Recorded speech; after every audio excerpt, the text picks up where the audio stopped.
خدا کی نعمتوں کے لیے اب آپ کی باری ہے. You are the next in the line for God's blessings. Amen.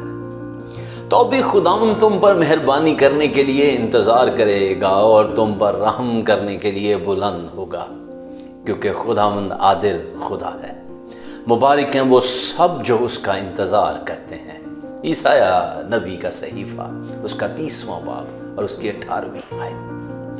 عزیزو، مسیحیت خدا کے ذہن اور منصوبوں کو سمجھنے کی زندگی ہے. اگر آپ خدا کی سمجھ یا خدا کی بصیرت سے محروم ہیں تو آپ اپنی مسیحی زندگی سے لطف اندوز نہیں ہو سکتے. آپ خدا کی کئی نعمتوں سے محروم رہیں گے. یاد رکھیں، خدا کو خوش کرنا یا خدا کی عبادت کرنا زیادہ مشکل نہیں ہے.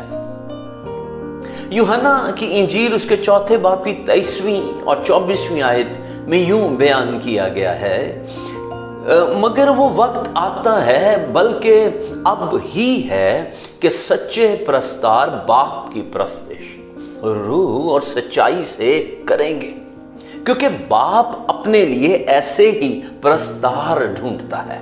خدا روح ہے اور ضرور ہے کہ اس کے پرستار روح اور سچائی سے پرستش کریں. آپ کو روح اور سچائی کی ضرورت ہے. ابتدائی آیت کہتی ہے کہ خدا آپ پر مہربان ہونے کا انتظار کر رہا ہے.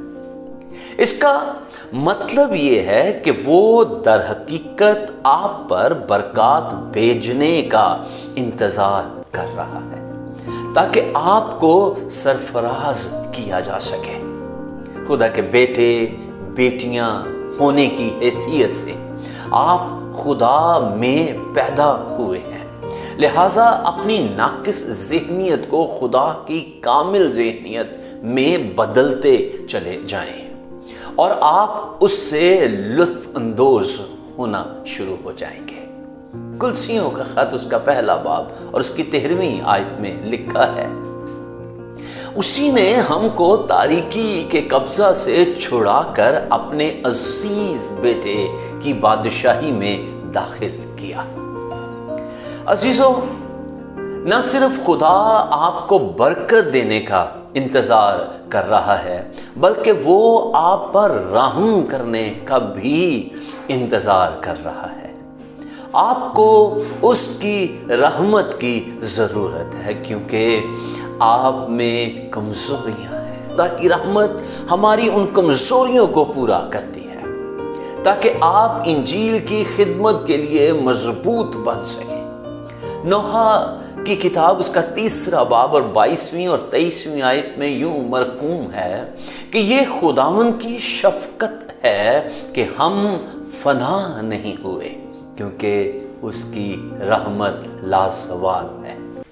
وہ ہر صبح تازہ ہے اور وہ کہتا ہے تیری وفاداری عظیم ہے. خدا کے فرزند کے طور پر ہمارا رویہ کیا ہونا چاہیے؟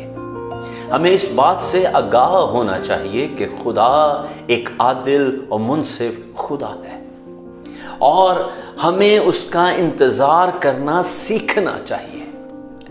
اگر ہم اس کا انتظار کرنا سیکھتے ہیں اور اپنے آسمانی باپ کی اچھی سمجھ اور ذہنیت رکھتے ہیں تو ہم ہر قسم کی مشکل زندگی سے باز آ جائیں گے. ہاللویا. خداوند پاک خدا آپ پر رحمت کرے اور مہربان ہو. کیا آپ کو آج کے پیغام سے برکت ملی؟ برائے مہربانی کمنٹ سیکشن پر جائیں اور میری درخواست ہے ضرور اپنی رائے کا اظہار کیجئے اور آپ اپنی گواہی بھی شیئر کر سکتے ہیں. آپ اپنی دعائیا درخواست بھی ہمیں بھیج سکتے ہیں.